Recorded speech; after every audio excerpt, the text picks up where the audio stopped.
They pushed her to mate with a homeless man. His true identity reveal left them all shocked. The grand hall of Eldoria's palace shimmered under countless chandeliers, each crystal catching the firelight and scattering it like stars across the marble floor. Yet beneath the beauty, a tension clung to the air, thick and suffocating, like the scent of storm before rain.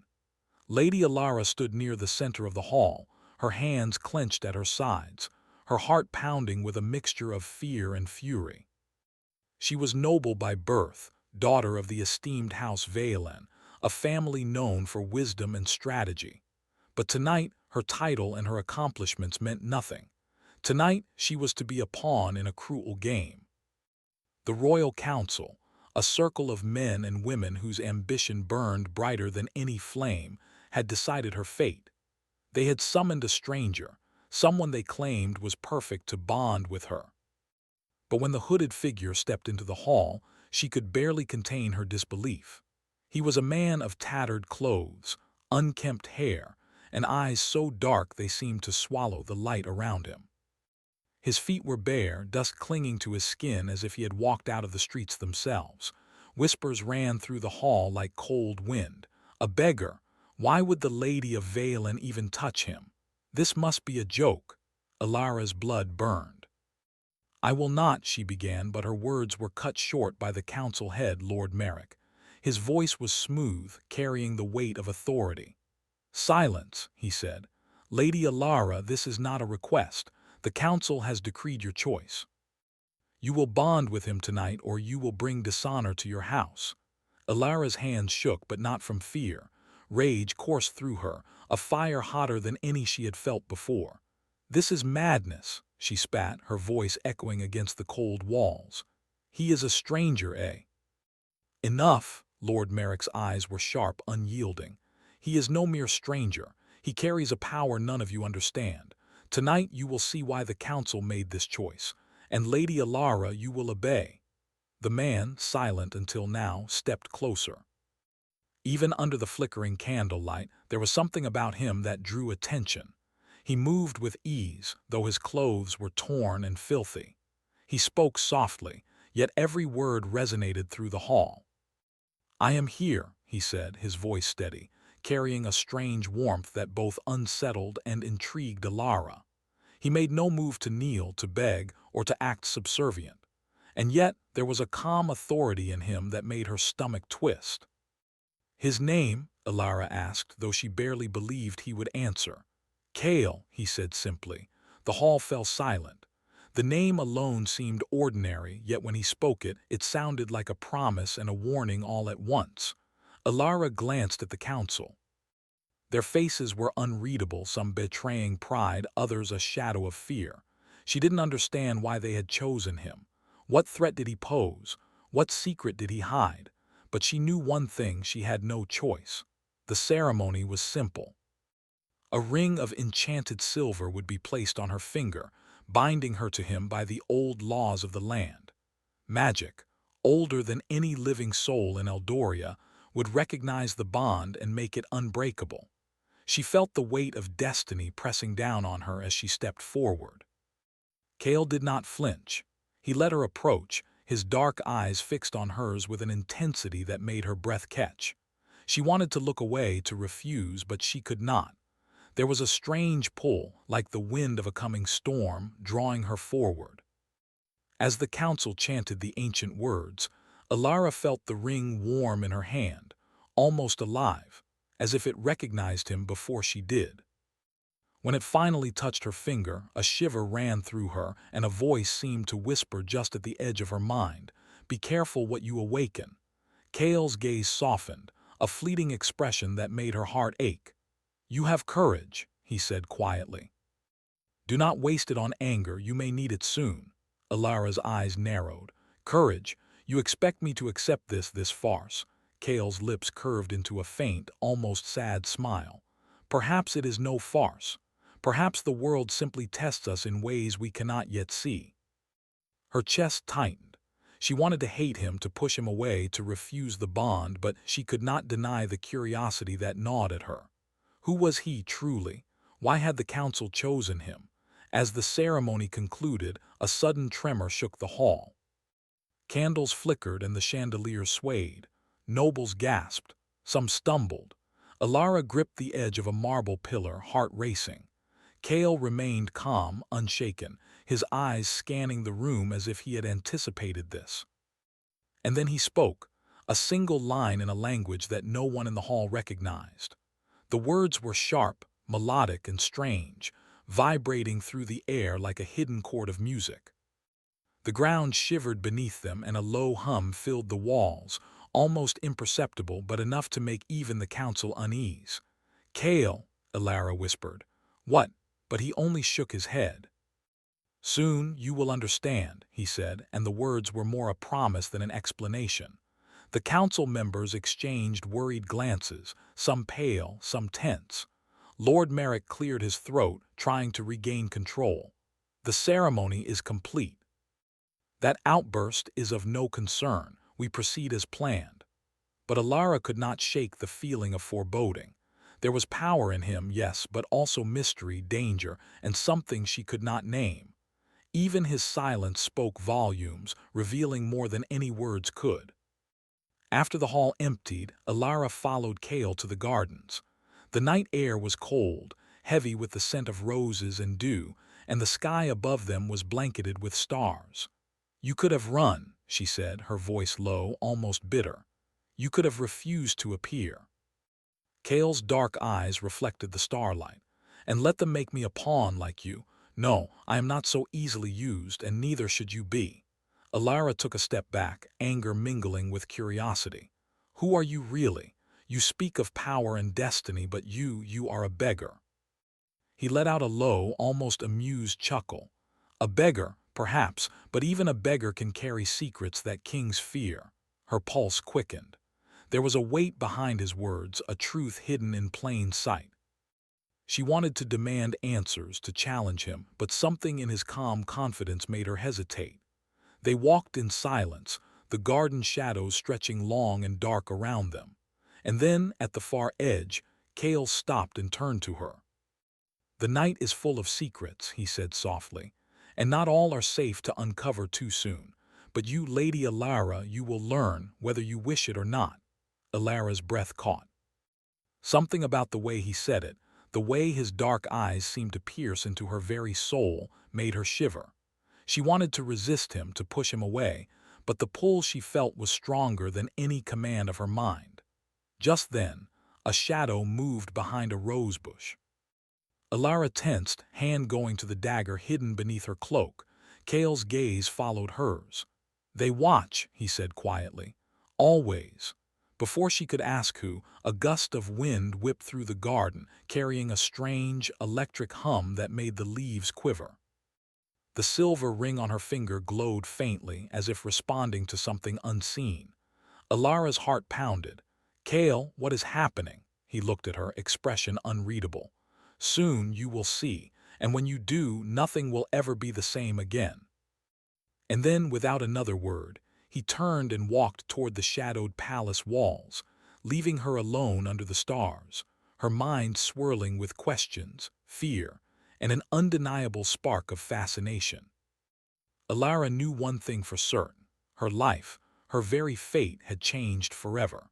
And the man she had been ordered to bond with was no ordinary man at all. The night seemed to hold its breath, as if the stars themselves waited to see what would unfold next. And in the distance, a low hum, like a heartbeat beneath the earth, warned that the kingdom's destiny and her heart were about to be tested in ways she could not yet imagine.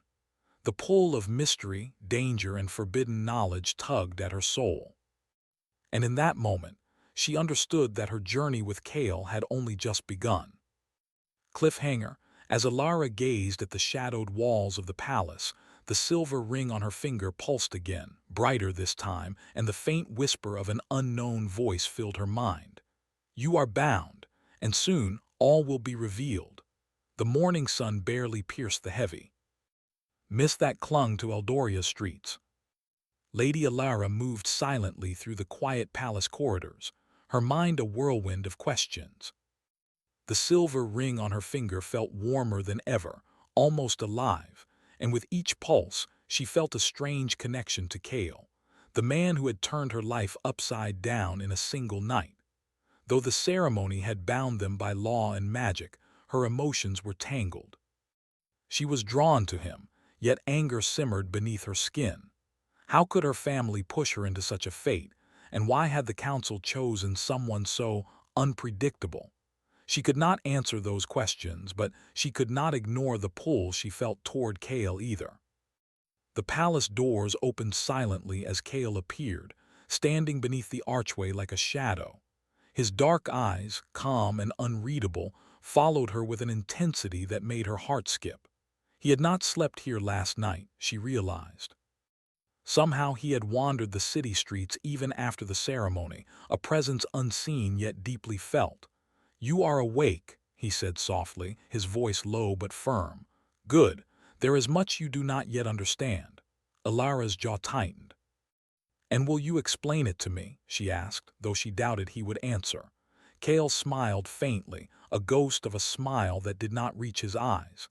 "Explanations are dangerous, Lady Alara. Some truths are hidden for a reason. But I can show you the first lesson. The world is not as it seems." Her curiosity flared, mingling with frustration. "I do not have time for riddles. I need answers." "Answers come to those who are ready," he said, turning and leading her toward the palace gardens again. "And you, it seems, are not yet ready to see all that lies beneath." Alara followed him, her mind racing. As they moved, she noticed subtle signs of his awareness. Shadows seemed to shift where he passed, whispers of movement without sound, and a faint hum in the air that made her pulse quicken. Something about him was not merely human, though she could not name what it was. They reached a hidden gate in the garden, a place she had never seen before. Beyond it lay a small courtyard, overgrown yet strangely beautiful, lit by the soft glow of magical lanterns. Kale stopped at the center, gesturing for her to stand beside him. "Look," he said quietly. "Everything in this palace has a secret. Every wall, every stone, every shadow holds a story. If you wish to survive what is coming, you must learn to see the hidden."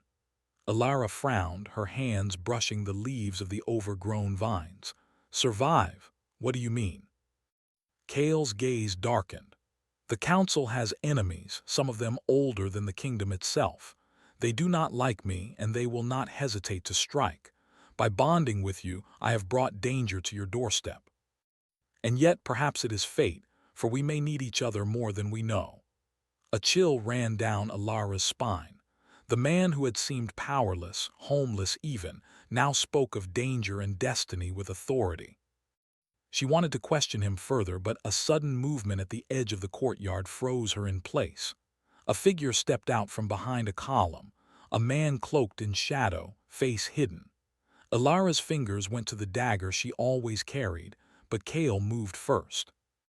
In a single fluid motion, he stepped forward, eyes flashing, and the shadow figure froze. "You should not be here," Kale said, his voice calm yet commanding. The intruder hesitated, then vanished into the shadows as if swallowed by them. Alara's breath came in quick gasps. What was that?" Kale turned to her, expression unreadable. "A warning. You must be careful whom you trust in this palace. Not all enemies wear obvious masks."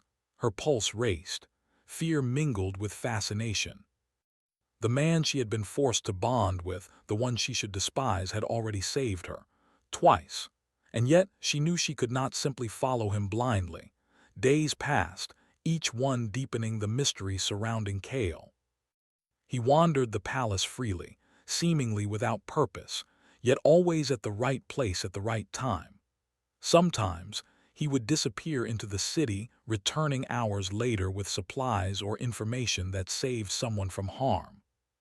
The servants whispered of his strange ways, the guards whispered of his strength, and the nobles whispered of his beauty and danger. Alara watched him from afar, struggling with the contradictory feelings that grew within her.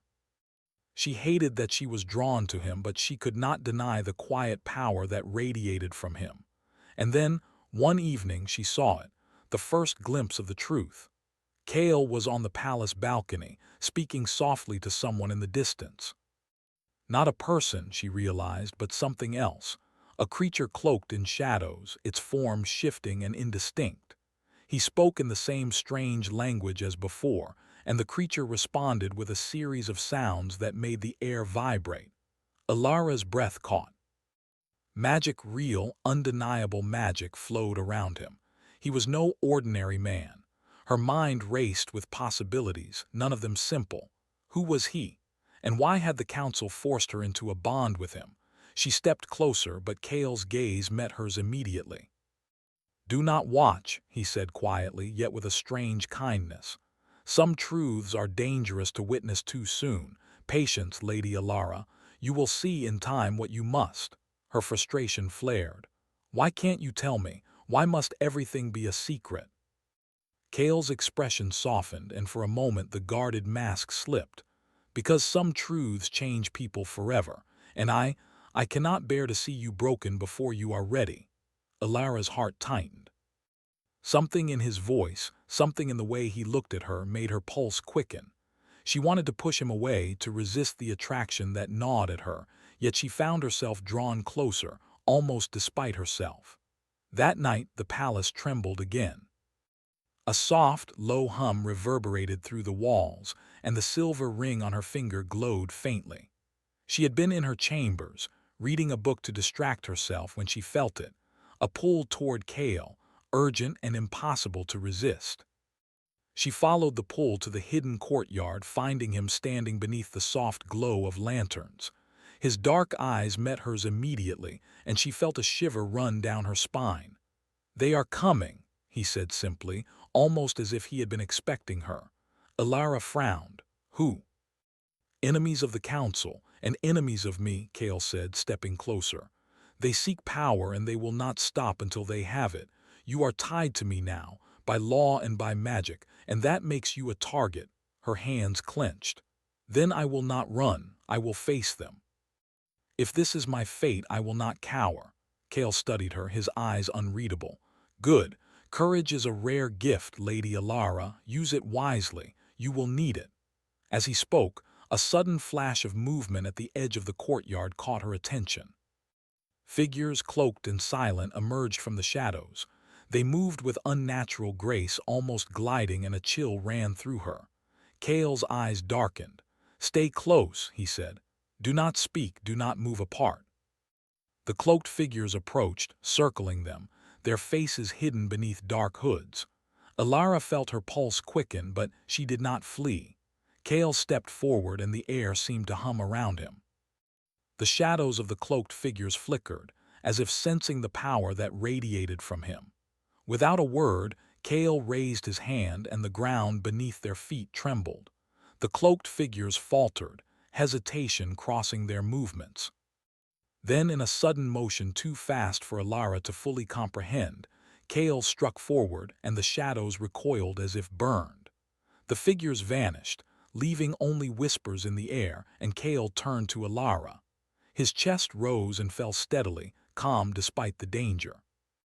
"You see," he said softly, "the world is not as it seems. Not every threat is obvious. Some lurk in the shadows, waiting for weakness." Alara's hands trembled, her eyes wide with awe and fear. You are not just a man. You are something else." Kale's gaze softened. "Perhaps. Or perhaps I am simply who I need to be to survive. And now, to protect you." Alara's heart ached with confusion and something more, a spark she could not name. She wanted answers, but she realized with a thrill and a pang of fear that the answers would not come easily. She was bound to him now, tied by law, magic, and circumstance. And the bond was only the beginning. Cliffhanger. As they returned to the palace, the silver ring on her finger glowed once more, pulsing with light. A whisper filled her mind, faint but unmistakable. "Soon, all will be revealed. Be ready, or all you love will fall." The palace had never felt so heavy. Shadows clung to the walls and corners, moving with a subtle life of their own, as if the stones themselves whispered secrets. Lady Alara could feel it, the tension in the air, the quiet murmur of danger that grew stronger with every passing hour. Kale had not left her side since the attack in the courtyard, yet his presence was not a comfort. It was a challenge, a constant reminder that the world she had known was only a mask, and behind it, a reality far darker and more dangerous than she could have imagined. "Ilara," Kale said one evening, his voice low and steady, "you must understand something. Your life as you have known it is over. Nothing here is as it seems." Ilara's fingers traced the silver ring on her finger, which pulsed faintly under the candlelight. "And you are going to tell me why?" she asked, though her tone carried less anger now and more a desperate need for truth. Kale's gaze darkened. "I cannot. Not yet. There are truths that, if revealed too soon, could break you, or worse, put you in mortal danger." Her chest tightened. "You speak in riddles, yet I am bound to you, by law, by magic, and now by fear. Do you think that is fair?" He studied her silently, then finally said, "Fairness has little place in the games of power. You were chosen because of your strength and courage, qualities that will be tested in ways you cannot yet imagine." Ilara clenched her fists. She wanted to argue, to refuse, but she could feel the undeniable pull he held over her, the strange bond that neither of them could ignore. Days later, news came that shook the palace to its core. A courier arrived, breathless, carrying a sealed scroll stamped with the emblem of a kingdom thought lost for decades. Kale took the scroll with quiet hands, breaking the seal with a soft snap. The room seemed to grow colder as he read, his expression unreadable. "Ilara," he said finally, his voice calm but distant, "the council was not lying when they said I am dangerous, but they hid the reason why. I am no ordinary man. I am the heir of a kingdom that was destroyed years ago. Believed dead, I survived in hiding to protect myself and those who remain loyal." Ilara froze. The room seemed to tilt, the walls closing in. She had sensed something extraordinary about him, but she could never have imagined this. You're a king," she whispered, disbelief and awe mixing in her voice. Kale's gaze held her steadily. "I am the last of my line. My kingdom fell to betrayal and dark magic, and I have walked among shadows to survive. The council forced our bond because they feared what I represent, and they feared what enemies might do to you if left unguarded." Ilara's mind spun. A homeless man, a mysterious stranger, and now a lost king. It was impossible, yet every detail fit. The quiet authority, the calm in the face of danger, the magic he wielded effortlessly, it all made sense now. "You hid this from me?" she demanded, her voice shaking. "All this time you let me think." "I let you think what you needed," he said softly. "To hate me would have been easy, to fear me natural, but you have something rare. You have courage, wisdom, and strength. Those are qualities I need by my side, not fear or hatred." Her heart beat wildly, a mix of anger, relief, and something far deeper stirring within her. She wanted to hate him, yet the more she saw of his truth, the more impossible it became. That night the palace was under a strange hush. Even the servants moved with a silent caution, as if the walls themselves warned them of unseen eyes. Kale took her to the balcony overlooking the city, the moonlight painting silver patterns across the courtyard below. "Ilara," he said quietly, "there are those who would see me destroyed, those who would use you against me, who would see our bond as weakness.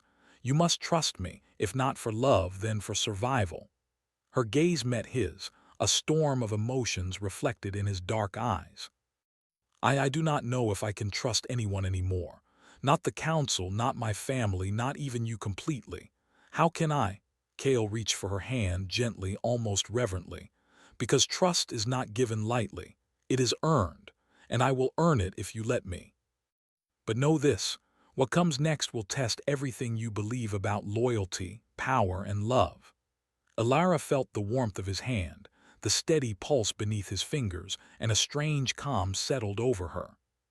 She did not fully understand him, but a part of her wanted to believe, wanted to follow. The next days brought a storm of whispers and unease. Nobles and guards alike treated Kale with a mixture of awe and fear. Some avoided him, sensing the latent power in him. Others, jealous of his presence and the bond he shared with Lady Ilara, plotted quietly, muttering about curses and omens. Alara watched him closely, noticing the way he moved, the way he seemed to see threats before they emerged.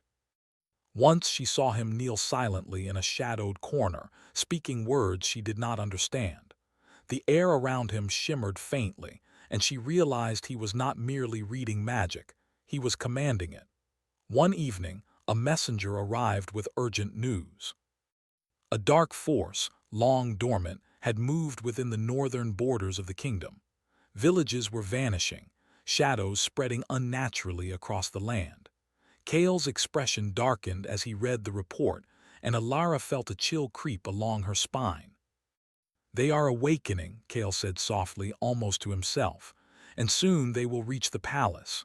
Alara's pulse quickened. "What are they? What do you mean?" He turned to her, eyes hard, yet filled with an unspoken plea. "Enemies older than kingdoms, creatures bound by curses and darkness. They seek me, but also you. Our bond has marked us whether we wished it or not, and now you must learn to fight beside me." Her chest tightened with fear and determination. She had been forced into this bond, humiliated and powerless at first, yet now she realized something profound. The bond was more than magic, it was connection, strength, and destiny entwined. Over the next days, Kale trained her in secrecy. Not just in swordsmanship, but in understanding the subtle currents of magic that flowed through the land. Alara struggled, yet with each lesson, she felt herself changing. Courage became instinct, awareness sharpened. And with every moment, her trust in Kale grew, slowly but surely. Yet danger never rested. One night, as they trained in the hidden courtyard, a shadow moved among the lanterns.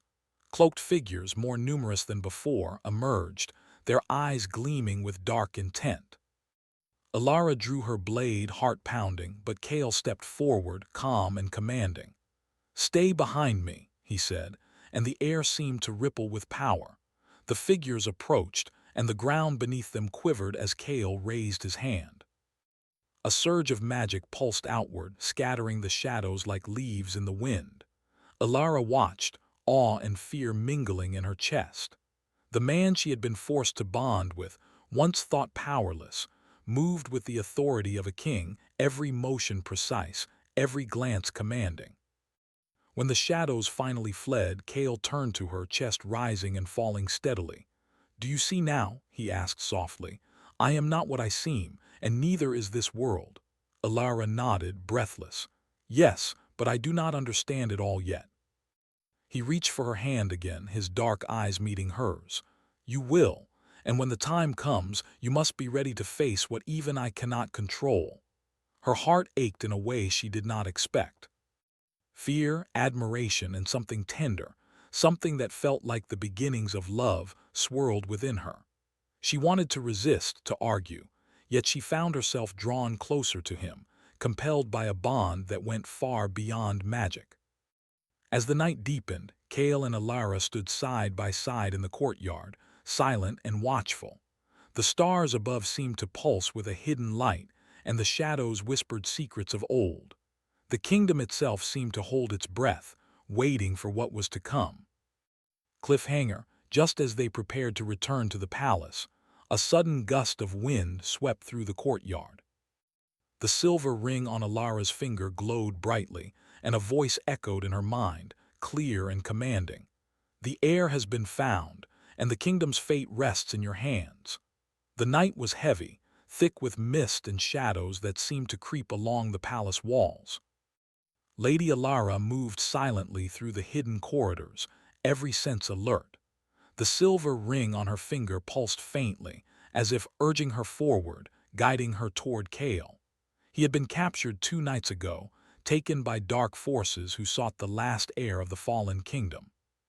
The palace was tense, whispers of fear spreading like wildfire.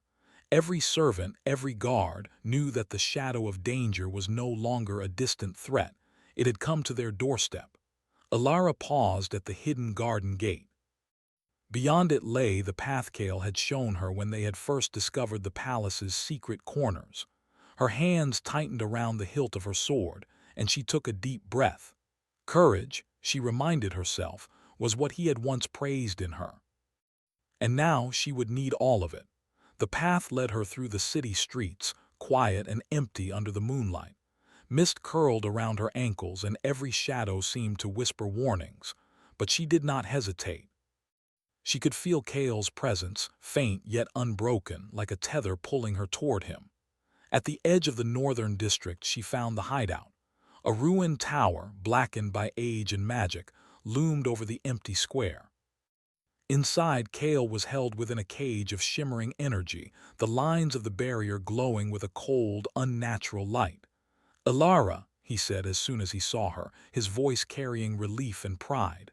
"You came." "I promised," she said, stepping closer. "I will not leave you." The dark force guarding him stirred. Shadowy figures emerged from the corners, moving with a fluid grace that made Alara's pulse quicken. She did not hesitate.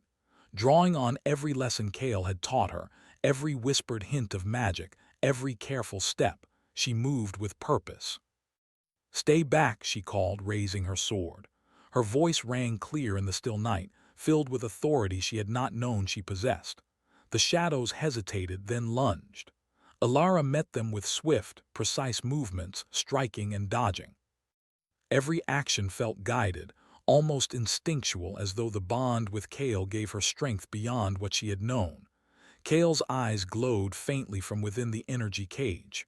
"Focus on the light, Alara. Use what I taught you," her heart pounded. She concentrated, drawing upon the magic she had glimpsed in him, the same currents that had stirred under her ring. The silver band pulsed strongly now, and with a forceful motion, beams of energy shot toward the cage, disrupting the magical lines and weakening the barrier. Kale's eyes met hers, and in that moment the connection between them strengthened beyond words. He raised his hand, and a wave of power erupted, scattering the shadows into the night. The cage shattered, freeing him, and the figures fled into the darkness. Alara stumbled slightly but did not fall.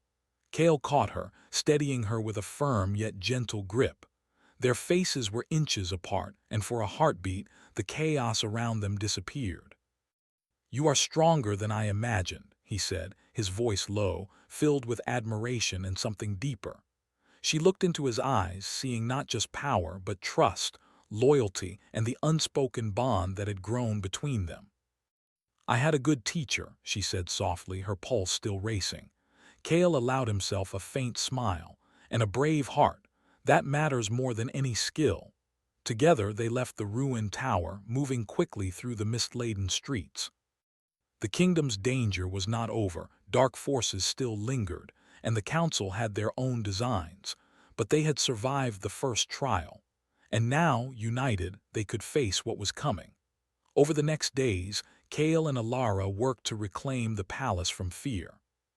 Word spread of Kale's return, of the heir who had been hidden and now stood at the side of Lady Alara. Nobles who had doubted him or scorned her were forced to acknowledge their strength. Alara's confidence grew. She walked through the halls with a newfound authority, sword at her side, ring glowing faintly as a reminder of the bond that had changed her life. She no longer felt like a pawn in someone else's game.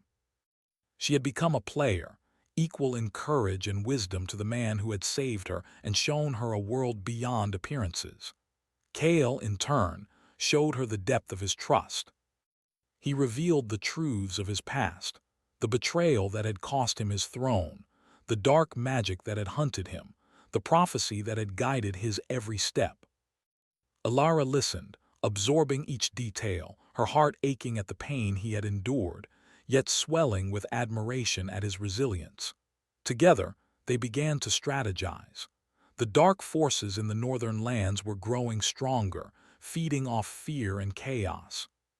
But Kale and Alara, bound by destiny and growing love, devised a plan to confront them at the source, to end the threat before it reached the heart of the kingdom. The journey to the northern lands was perilous. Forests twisted unnaturally, shadows moving in ways that defied reason. Alara drew upon her training, her courage, and her bond with Kale to navigate the dangers. At every step, she felt the connection between them strengthening, a silent reassurance that neither would falter while the other stood. Finally, they reached the ancient ruins where the dark forces had gathered. The ground was scorched, and the air vibrated with power. Figures cloaked in shadow moved like waves, preparing for a ritual that would unleash a curse over the kingdom. Kale and Alara stepped forward, hands clasped. "Together," he whispered. She nodded, determination blazing in her eyes. Together, the battle began. Shadowy figures attacked with unnatural speed, but Alara moved with precision, guided by instinct and the bond that tethered her to Kale. Magic and steel combined as Kale unleashed power long hidden, waves of light scattering the darkness. Alara felt the silver ring glow as her own strength merged with his, a dance of energy and courage. The shadows faltered, their power breaking against the combined force of bond and determination. At the heart of the ruins, a massive figure emerged, a creature of darkness, taller than any man with eyes like burning coals. It roared, a sound that shook the earth, and advanced toward them. Kale stepped forward, sword raised. Alara now. Alara channeled every lesson, every ounce of courage, and sent a beam of energy toward the creature. Kale struck simultaneously, their combined force shattering the darkness. The creature shrieked and dissolved into shadows, leaving only silence behind. Exhausted but victorious, they collapsed into each other's arms, the bond between them stronger than ever. Their breaths mingled, and for the first time in days, the chaos of the world seemed distant, leaving only them in the quiet aftermath of triumph. "Alara," Kale whispered, brushing a strand of hair from her face, "you have more strength than any prophecy predicted." "And you," she replied softly, "have more courage than anyone I have ever known." Their hands met, fingers intertwined, and for a moment the world held its breath. The stars above seemed to shine brighter, as if acknowledging the bond that had grown through fire, shadow, and courage. Back at the palace, the council and citizens alike celebrated the return of the heir and the bravery of Lady Alara. Kale stood at her side, not as a shadowed stranger, but as a leader, a protector, and the man who had become her equal in every sense. Alara felt a calm she had never known. The journey had changed her, not just in skill and courage, but in heart. She had faced fear, embraced her own power, and discovered love that was born of trust, respect, and shared struggle. On the palace balcony, the night sky stretched endlessly, stars reflecting in Kale's dark eyes. Alara stood beside him, hand in hand, the silver ring glowing faintly, a reminder of everything they had endured and everything yet to come. "You and I," Kale said softly, "we have survived what others could not, and together we are stronger than the shadows that seek to destroy us." Alara smiled, leaning slightly against him. "Then let them come. We are ready." And for the first time, the kingdom felt safe. Not because danger was gone, but because two hearts, bound by destiny and courage, would face it together.